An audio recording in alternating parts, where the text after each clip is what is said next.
आज का आजाद सिपाही अखबार आपने पढ़ा क्या? पढ़ते रहिए अपना लोकप्रिय दैनिक अखबार आजाद सिपाही। नमस्कार, आजाद सिपाही के प्राइम बुलेटिन में आपका स्वागत है। मैं हूं मनीष सिंह। आज की प्राइम की खबरें कुछ इस प्रकार हैं। पश्चिम बंगाल समेत 5 राज्यों में चुनाव का ऐलान, आचार संहिता लागू। सीएम हेमंत बोले, सत्ता जाते ही विपक्ष की आंखों में अंधेरा छा गया है। गुमला नरसंहार, 80 ग्रामीणों ने मिलकर बनाई थी हत्या की योजना। डायन बिसाही के संदेह में हुई हत्याएं। बेचने वाली की मदद को अडानी ग्रुप आया आगे, सीएम हेमंत ने भी दिया मदद का भरोसा। राज्यपाल के अभिभाषण के साथ विधानसभा का बजट सत्र शुरू, गिनाई हेमंत सरकार की उपलब्धियां। अब आइए सुनते हैं खबर विस्तार से। भारत के मुख्य चुनाव आयुक्त सुनील अरोड़ा ने शुक्रवार को पश्चिम बंगाल, तमिलनाडु, पुडुचेरी, असम और केरल में विधानसभा चुनाव की तारीखों का ऐलान कर दिया। उन्होंने बताया कि पश्चिम बंगाल सहित सभी 5 राज्यों में मतदान के बाद वोटों की गिनती एक ही दिन 2 मई को हो जाएगी। मतदान के दौरान कोरोना संबंधित दिशा निर्देशों का पालन किया जाएगा और मतदाताओं की सुरक्षा का पूरा ख्याल रखा जाएगा। केरल में 6 अप्रैल को एक चरण में मतदान होगा, जबकि असम में 3 चरणों में मतदान होगा। पहले चरण का मतदान 27 मार्च को होगा, 1 अप्रैल को दूसरे चरण और तीसरे चरण का मतदान 6 अप्रैल को होगा। 2 मई को चुनाव के नतीजे आएंगे। तमिलनाडु विधानसभा चुनाव भी 6 अप्रैल को एक ही चरण में होंगे। पश्चिम बंगाल में 8 चरणों में चुनाव होंगे। पहले चरण का मतदान 27 मार्च, दूसरे चरण के लिए 1 अप्रैल, तीसरे चरण के लिए 6 अप्रैल को मतदान होंगे। चौथे चरण के लिए 10 अप्रैल, 17 अप्रैल को 5वें चरण के लिए, 22 अप्रैल को 6ठे चरण, 26 को 7वें और 8वें चरण के लिए, 29 अप्रैल को मतदान होंगे। मुख्यमंत्री हेमंत सोरेन ने कहा कि सत्ता जाते ही विपक्ष की आंखों में अंधेरा छा गया है। उन्हें कुछ दिखाई ही नहीं दे रहा, वे समझ नहीं पा रहे हैं कि करें तो क्या करें। शुक्रवार को मुख्यमंत्री विधानसभा के बाहर पत्रकारों से बात कर रहे थे। उन्होंने कहा, जो कार्य जमीन पर उतर चुके हैं और जिसका लाभ लोग ले रहे हैं, वही राज्यपाल ने अपने अभिभाषण में पढ़ा है। सीएम ने कहा कि अभी तो शुरुआत है।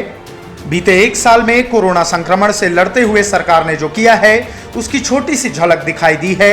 अभी लंबा समय बाकी है। ऐसे में विपक्ष का क्या होगा बता पाना मुश्किल है। उन्होंने कहा कि राज्य के लोगों की नजर मुझ पर है और मेरी नजर राज्य के 3.25 करोड़ लोगों पर है। सरकार जनता के कल्याण के लिए काम कर रही है। उन्होंने कहा कि देश की दुर्दशा भारतीय जनता पार्टी की करतूतों का नतीजा है। देश में चारों तरफ त्राहिमाम की स्थिति है। सरकार की जन विरोधी नीतियों के खिलाफ शुक्रवार को बंद भी बुलाया गया है। गुमला नरसंहार का खुलासा हो गया है। एसपी पी जनार्दनन ने शुक्रवार को प्रेस वार्ता कर बताया कि गांव के ही 80 लोगों ने बैठक कर हत्याकांड को अंजाम देने का निर्णय लिया था। इसके लिए 8 ऐसे लोगों को जिम्मेदारी सौंपी गई थी जो पीड़ित परिवार के रिश्तेदार ही थे। यह बैठक कामडारा के बुरुहातू गांव के फुटबॉल मैदान में 23 फरवरी को हुई थी। ग्रामीणों ने मिलकर निकोदीन टोपनो एवं उसकी पत्नी जोसेफिना डहंगा की हत्या करने का निर्णय लिया था। हत्या करने के लिए चिन्हित 8 लोग रात में एकत्रित हुए, हत्याकांड को अंजाम दिया। इस मामले में सुनील टोपनो उर्फ कोने, सोमा टोपनो, सलीम टोपनो, फिरंगी टोपनो उर्फ पुजार, फिलिप टोपनो, अमृत टोपनो, सावन टोपनो एवं दीनदयाल टोपनो को पुलिस ने गिरफ्तार कर लिया है। अन्य सहयोगियों की गिरफ्तारी के लिए छापेमारी की जा रही है। एसपी ने कहा कि डायन बिसाई के आरोप में इस हत्याकांड को अंजाम दिया गया है, इसीलिए सभी अभियुक्तों के खिलाफ डायन प्रथा प्रतिषेध अधिनियम के तहत प्राथमिकी दर्ज की गई है। झारखंड के सिमडेगा में अपनी पढ़ाई जारी रखने के लिए सड़क के किनारे चने बेचने वाली एक बच्ची की जिंदगी अब बदलने वाली है। बच्ची की फोटो सोशल मीडिया में वायरल होने के बाद अडानी ग्रुप ने उसकी पढ़ाई का खर्चा उठाने की पेशकश की है। अडानी ग्रुप के चेयरमैन गौतम अडानी ने खुद ट्वीट कर बच्ची की तारीफ करते हुए उसकी पढ़ाई की जिम्मेदारी उठाने की इच्छा जताई है। इधर अडानी के ट्वीट के बाद इस पर रीट्वीट पर हेमंत सोरेन ने भी बच्ची को हर संभव मदद का भरोसा दिया है। कहा कि झारखंड सरकार इस बच्ची को हर तरह का सहयोग करेगी। कक्षा 7 में पढ़ने वाली इस बच्ची का सपना नर्स बनने का है। वह नर्स बनकर ज्यादा से ज्यादा लोगों की सेवा करना चाहती है।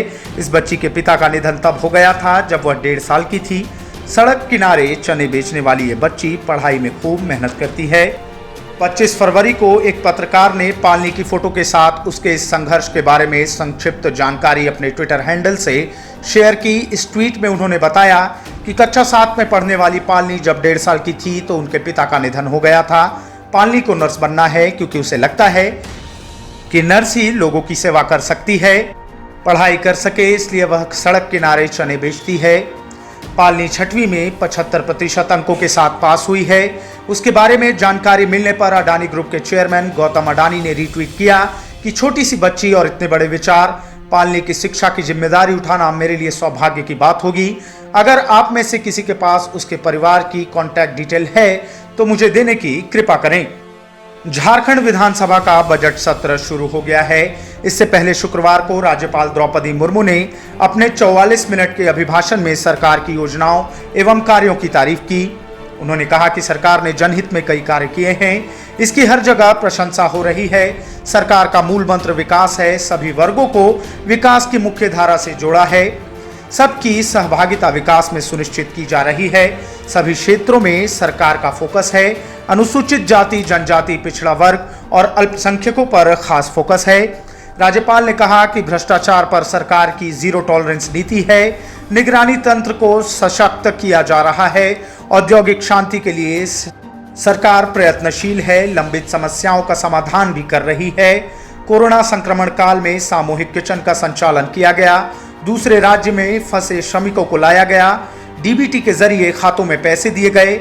लॉकडाउन में 373 मुख्यमंत्री दाल भात केंद्रों का संचालन किया गया। उग्रवाद प्रभावित जिलों में युवाओं के लिए कौशल विकास योजना है। सरकार बिजली वितरण, उत्पाद और संचरण योजनाओं को मजबूत कर रही है। इस दिशा में संचरण योजनाओं का शुभारंभ किया गया। गिरिडीह को सोलर सिटी के तौर पर विकसित किया जा रहा है। मनरेगा की मजदूरी बढ़ाई गई।